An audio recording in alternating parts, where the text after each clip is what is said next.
How long have you been with us, Melody? 29 years, is it? David Langston leaned back in his leather chair, his voice eerily casual. That's quite the accomplishment.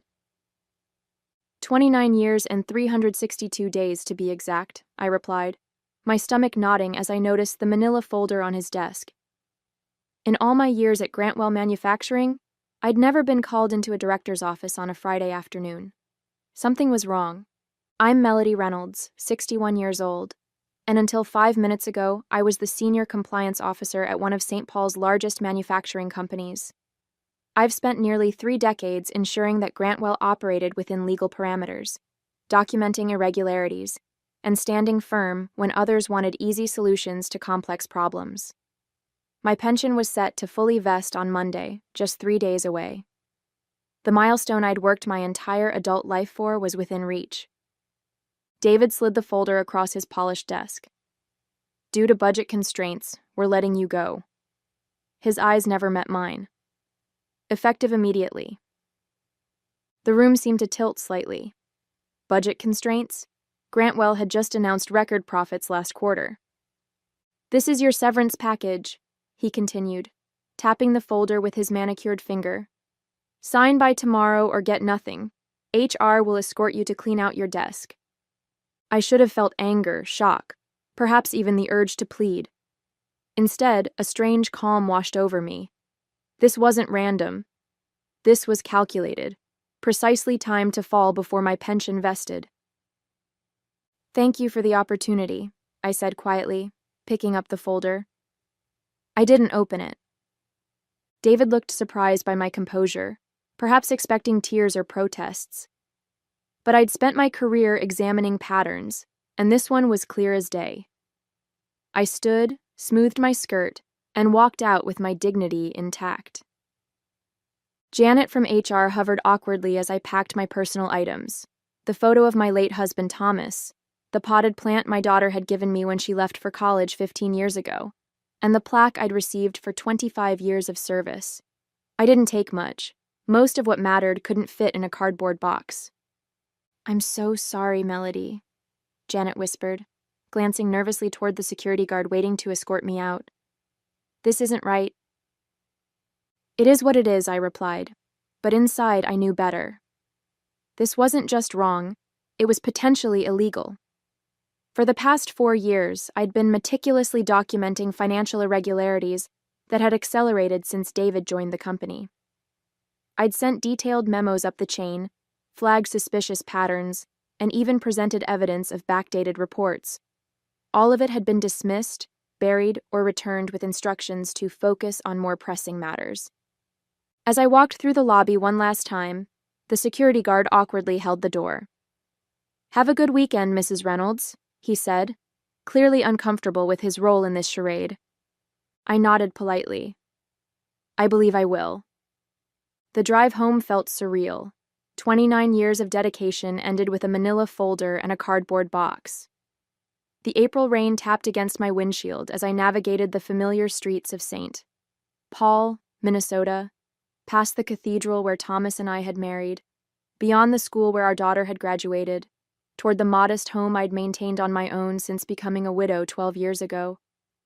I thought about the sacrifices I'd made for Grantwell, the missed recitals during those early years when I worked late to earn my promotions, the family vacations cut short when compliance emergencies arose, the countless evenings spent reviewing documentation that nobody else had the patience to examine. I'd given the company my prime years, believing in the security that my pension would eventually provide. When I pulled into my driveway, I sat quietly for a moment, allowing myself to feel the weight of what had happened. David Langston had been with the company just 6 months. He'd arrived with a reputation for streamlining operations, which typically meant cutting costs at any price. I'd known we would eventually clash when I refused to certify compliance on his latest cost-cutting initiative, a measure that skirted several regulatory requirements. What I hadn't anticipated was how quickly and ruthlessly he would move to eliminate me.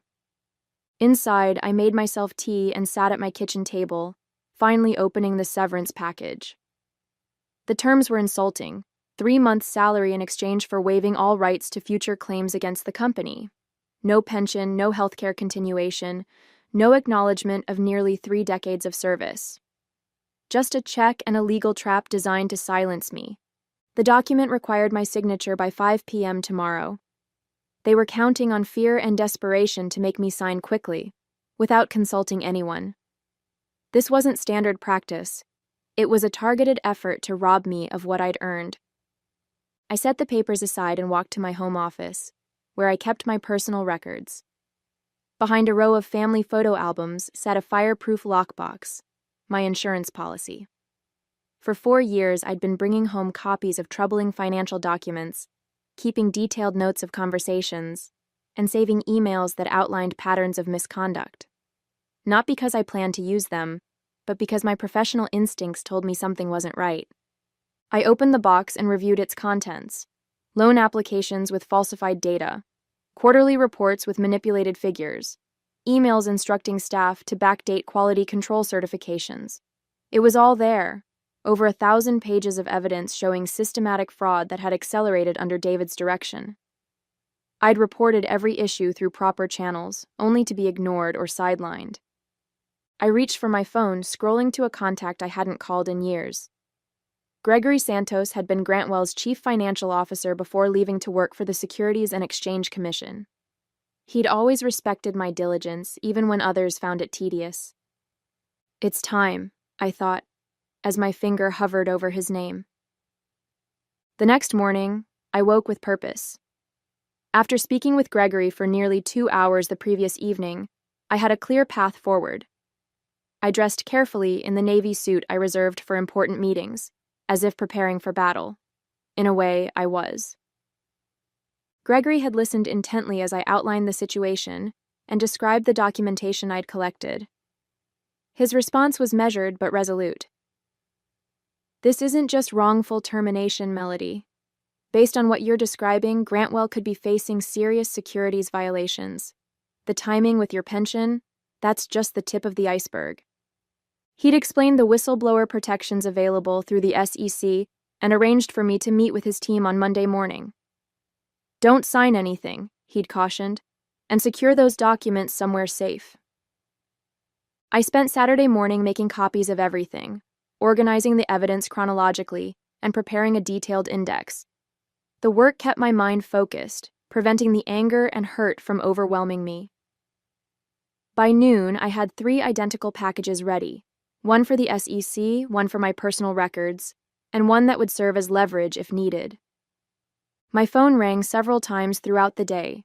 Janet from HR, David Langston, even the company's general counsel.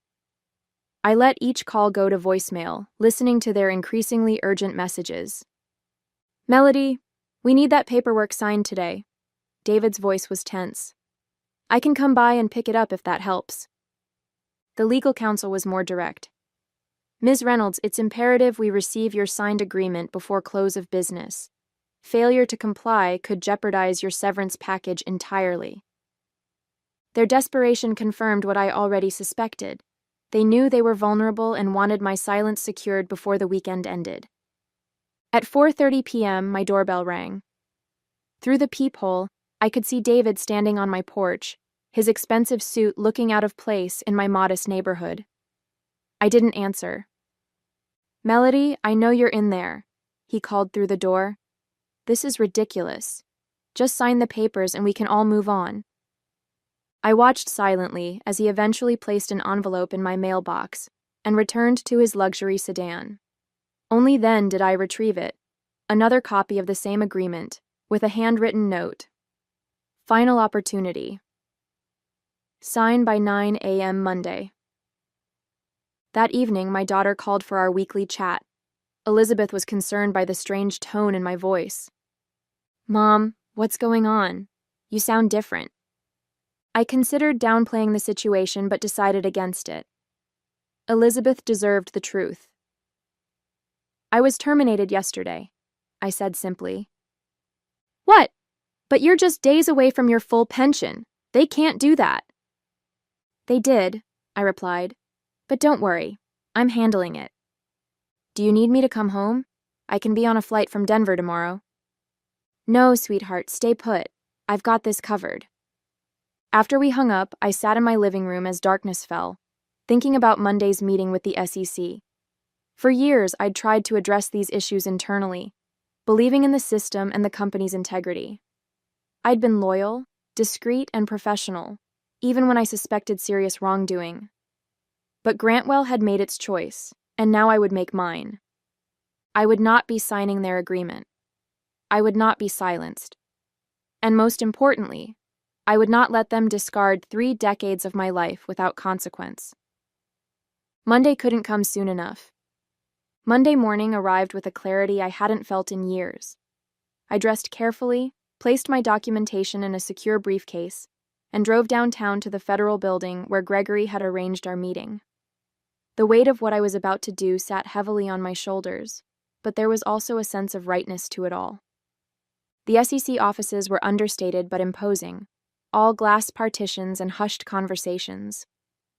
Gregory met me in the lobby, his familiar face lined with more years but still carrying the sharp intelligence I remembered. "Melody," he said warmly, shaking my hand. "I wish we were meeting under better circumstances." "It's good to see you, Gregory," I replied. "Thank you for taking this seriously." He led me to a conference room where 2 other investigators waited: Angela Brennan, a senior enforcement attorney, and James Weston, a forensic accountant. Both greeted me with professional courtesy. "Mrs. Reynolds," Angela began, "before we start, I want to confirm that you understand the process we're initiating today. Once you share this information with us, an investigation becomes official. There's no turning back." I nodded. "I understand completely." For the next 3 hours, I walked them through my documentation. The irregular financial reporting I'd first noticed 4 years ago, when shipments didn't match invoices. The quality control certifications that had been backdated after products had already been shipped. The pattern of revenue manipulation that had intensified in recent quarters, particularly after David Langston's arrival. James examined the financial documents with growing concern. "These discrepancies aren't small," he noted. "The company has been systematically overstating revenues by at least 18% for the past 2 years. That's securities fraud." "And you reported these issues internally?" Angela asked. "Multiple times," I confirmed, showing them copies of my memos and emails. Each time I was told the issues were being addressed or that I was misinterpreting the data. When David joined 6 months ago, my concerns started being rerouted to his office where they disappeared entirely. Gregory leaned forward. "And you believe your termination was directly related to these reports?" "Without question. The timing, 3 days before my pension vested, makes it obvious. But more than that, I had recently flagged several major issues with David's latest cost-cutting initiative. He needed me gone before I could escalate further." As our meeting concluded, Angela outlined the next steps. "We'll need your formal statement, then we'll begin our investigation, which typically remains confidential until we determine whether enforcement action is warranted." "How long will that take?" I asked. "It varies," she replied. "But given the documentation you've provided and the clear pattern of misconduct, we may move quickly on this one." I hadn't even returned home when my phone rang. It was Janet from HR, her voice trembling. "Melody, something's happening. The board just called an emergency meeting. David's been locked in his office all morning, and there are rumors about SEC investigators contacting our general counsel." So it had begun, faster than I'd anticipated. The SEC must have made immediate contact with Grantwell's legal team. "I'm not surprised," I said calmly. "Did you—" Janet hesitated. "Melody, did you report something?" "I simply did what I should have done years ago," I replied. "What's happening with my pension paperwork?" "That's why I'm calling. The executive committee is reviewing your termination.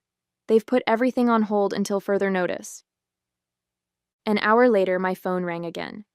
This time, it was William Hargrove, the chairman of the board, a man who had barely acknowledged my existence during our few previous interactions.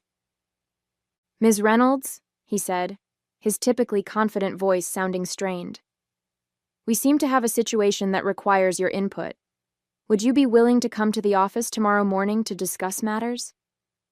I'm afraid that won't be possible, Mr. Hargrove, I replied. Any discussions should include my attorney and potentially representatives from the Securities and Exchange Commission. I'm sure you understand. The silence on the other end was profound. Finally, he cleared his throat. I see. Perhaps we can arrange something more formal, then. As I hung up, I felt no satisfaction, only a deep weariness at the necessity of it all. I had never wanted to be a whistleblower. I had only wanted to do my job with integrity and retire with the security I'd earned. But Grantwell had forced my hand, and now we would all face the consequences. My phone continued to ring throughout the evening, colleagues seeking information, executives attempting damage control. I answered none of them. The time for private conversations had passed. Now everything would happen in the light. By Wednesday morning, the storm had fully broken. Local business publications ran headlines about an SEC investigation into Grantwell Manufacturing, sending the company's stock into a tailspin. Financial analysts who had praised David's efficiency measures just weeks ago now questioned the integrity of the company's entire reporting structure. I received a formal letter from Grantwell's legal department, withdrawing my termination notice and placing me on administrative leave with full benefits pending an internal review. It was a transparent attempt to mitigate damages coming far too late. At 10 a.m., my attorney Barbara Reynolds, no relation, but the coincidence amused us both, accompanied me to a meeting at Grantwell's headquarters. The same security guard who had escorted me out on Friday now nodded respectfully as we entered. The atmosphere in the building was tense, with employees huddled in whispered conversations that stopped abruptly when we passed. We were shown to the main boardroom, where William Hargrove waited with the company's outside counsel and 3 other board members. David Langston was conspicuously absent. "Thank you for coming, Ms. Reynolds," William began, seeming to have aged years in just a few days. "We've initiated a comprehensive internal investigation into the concerns you've raised." Barbara spoke before I could respond. "Let's be clear about something, Mr. Hargrove. Ms. Reynolds didn't suddenly raise these concerns after her termination. She documented and reported them repeatedly over a period of 4 years, as her job required her to do. The company's decision to ignore those reports, and then to terminate her days before her pension vested, speaks volumes." William shifted uncomfortably. "Yes, well, that's part of what we're investigating. I want to personally assure Ms. Reynolds that her termination has been rescinded. We consider her an employee in good standing with all benefits intact." "Including my pension?" I asked directly. "Of course," he replied quickly. "In fact, we're prepared to offer you a consulting role after your retirement, which you can begin immediately if you wish. We value your expertise and—" "My client isn't making any decisions today," Barbara interrupted, "and any discussion about future arrangements should be preceded by a full accounting of how her previous concerns were suppressed." The meeting continued for another hour, with the board members attempting to distance themselves from both David's actions and the financial irregularities I'd documented. They painted themselves as victims of misinformation, expressing shock and disappointment at the apparent misconduct. I remained mostly silent, letting Barbara handle the legal maneuvering while I observed their body language. These were people I'd worked alongside for years, yet they'd never noticed me. Not really. Now they couldn't look away, their expressions a mix of fear and newfound respect. As we prepared to leave, William made one final appeal. "Melody, we're hoping you might consider speaking with the SEC investigators about the corrective actions we're taking. Your support would be invaluable." I looked at him directly for the first time. "Mr. Hargrove, I've spent 29 years dedicated to this company's compliance. During that time, I filed 47 major reports documenting serious irregularities. I sent 16 memos specifically addressing the issues now under investigation. I requested 9 meetings with executive leadership to discuss these concerns, of which only 2 were granted, and neither resulted in action. At what point in that history did I have your support?" The room fell silent. I'll cooperate fully with both the internal investigation and the SEC, I continued. But I'll be speaking only to the facts, as I always have. Whether those facts support or damage Grantwell will depend entirely on what you do next, not what you say in this room. As Barbara and I walked out, she whispered, "That was perfectly stated." It wasn't until we reached the parking lot that I allowed myself a deep breath. The adrenaline that had carried me through the confrontation began to fade, leaving me drained but clear-headed. This wasn't victory, not yet. It was merely the beginning of accountability. "What happens now?" I asked Barbara as we stood beside our cars. "Now?" She smiled slightly. "Now they scramble to save what they can while the investigation continues. But make no mistake, Melody, they're terrified of you." I shook my head. "They're not terrified of me, they're terrified of the truth. There's a difference." Barbara nodded thoughtfully. "There is indeed. And that difference is why you'll win this, regardless of how it plays out." As I drove home, I wondered what Thomas would have thought of all this. My late husband had always encouraged my meticulous nature, even when others found it frustrating. "Your attention to detail isn't a quirk, Melody," he'd say. "It's a superpower." Perhaps he'd been right all along. By Friday, exactly 1 week after my termination, the story had evolved into a full-blown corporate scandal. The SEC had issued formal requests for information from Grantwell, and an internal memo from William Hargrove announced David Langston's immediate suspension pending investigation. The company's stock had dropped nearly 30%, triggering concerns from major investors and partners. I was no longer just Melody Reynolds' overlooked compliance officer. Business journals now referred to me as a whistleblower and the woman who exposed Grantwell. The sudden attention was uncomfortable, but I remained focused on the process, working closely with the SEC investigators who now had offices set up in a separate building near Grantwell's headquarters. The evidence I'd provided had opened many doors, but the investigation was revealing even more troubling patterns. Gregory called to update me on their progress. "Melody, it's worse than we thought," he said, his voice grave. "The financial manipulation goes back at least 5 years, predating Langston. He accelerated it, but he didn't start it." "I suspected as much," I replied. "There were irregularities I couldn't fully document because I couldn't access certain executive-level reports." "Well, we can access them now," Gregory continued. "And they tell a story of systematic fraud designed to inflate the company's value. The board is claiming ignorance, but at least 3 members had to have known. They signed off on key transactions." This news should have vindicated me, but instead, it left me feeling hollow. The company I'd dedicated my life to had been corrupted at levels even I hadn't fully comprehended. The people I'd trusted with my concerns had been actively participating in the very fraud I was reporting. That afternoon, I received a call from Elizabeth. Her voice was tight with anger. "Mom, have you seen the news? They're trying to discredit you." I hadn't. I'd been avoiding media coverage, focusing instead on the official proceedings. "What are they saying?" I asked calmly. "That Grantwell executive, Langston, gave an interview claiming you had performance issues and were bitter about being passed over for promotion. He's making it sound like you're retaliating because of personal grievances." I wasn't surprised. It was a predictable defense strategy: attack the whistleblower's credibility rather than address the allegations. "It doesn't matter, Elizabeth," I assured her. "The evidence speaks for itself. My performance reviews have been exemplary for 29 years. They can't rewrite that history now." But David was trying to do exactly that. By that evening, several news outlets had picked up his narrative, questioning my motives and suggesting I had manipulated documentation to frame him. It was a desperate move from a desperate man, but it still stung to see my integrity questioned so publicly. Barbara called immediately. "Don't respond to any of it," she advised.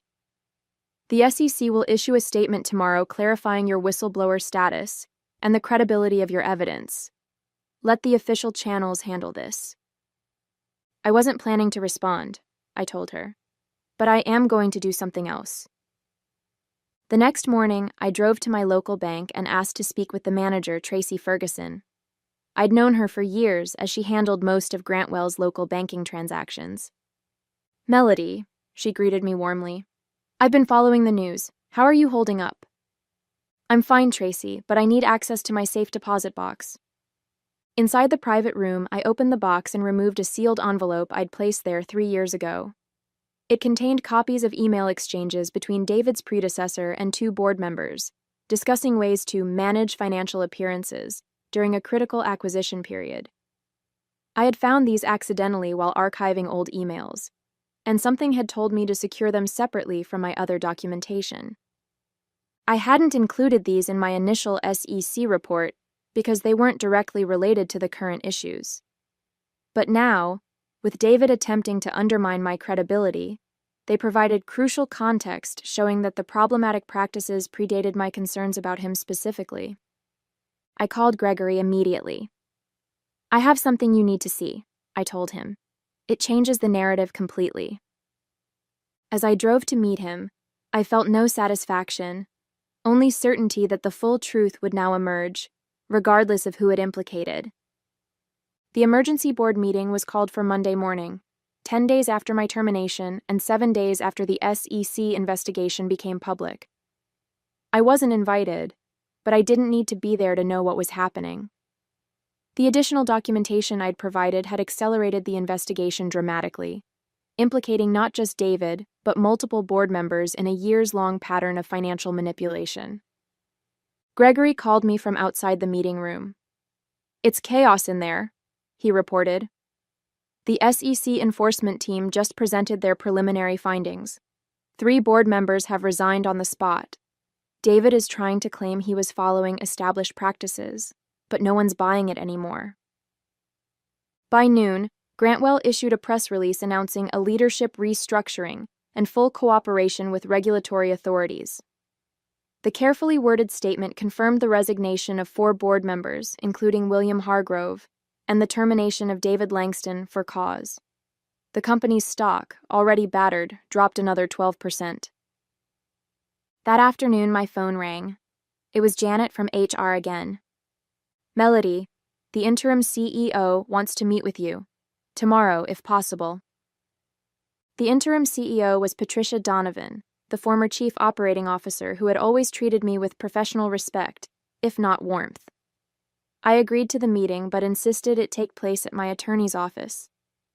When Patricia arrived the next day, she looked exhausted but determined. "Melody, I won't waste time with pleasantries," she began. "The company is in crisis, and you're at the center of it.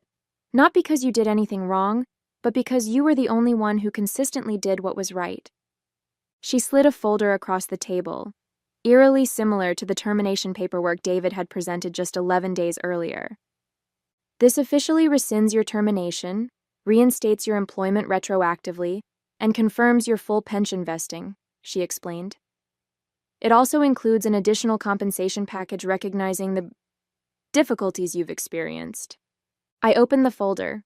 The compensation package included a sum equal to 5 years of my salary, full healthcare coverage for life, and a formal apology from the board.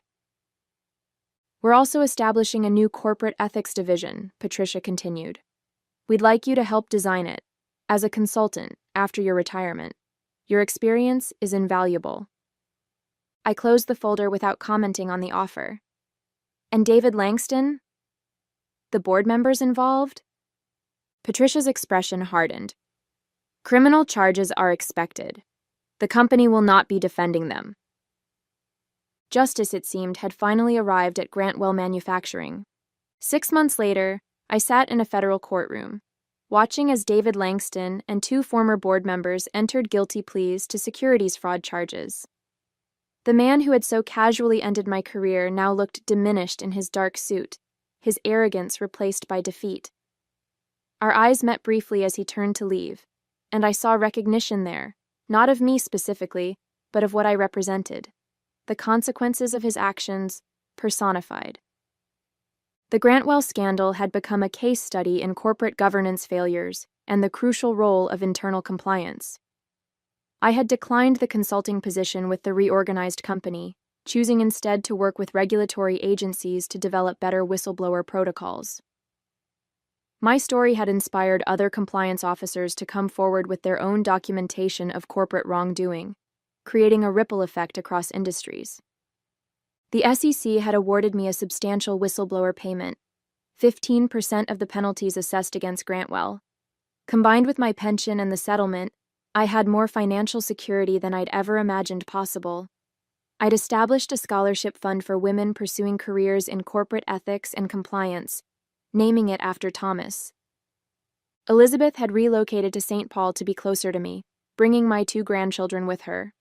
We spent weekends together at my new lakeside home, building memories I'd missed while working all those long hours. One evening, as we sat watching the sunset over the water, Elizabeth asked a question that caught me off guard. "Mom, do you regret staying at Grantwell all those years, given how it ended?" I considered this carefully. "No," I finally answered. "I regret that it was necessary to expose them, but I don't regret my work there. Integrity isn't just about being honest when it's easy. It's about maintaining your principles even when, especially when, it costs you something." Elizabeth nodded thoughtfully. "You taught me that, not with words, but by example." That, I realized, was perhaps the most meaningful outcome of all.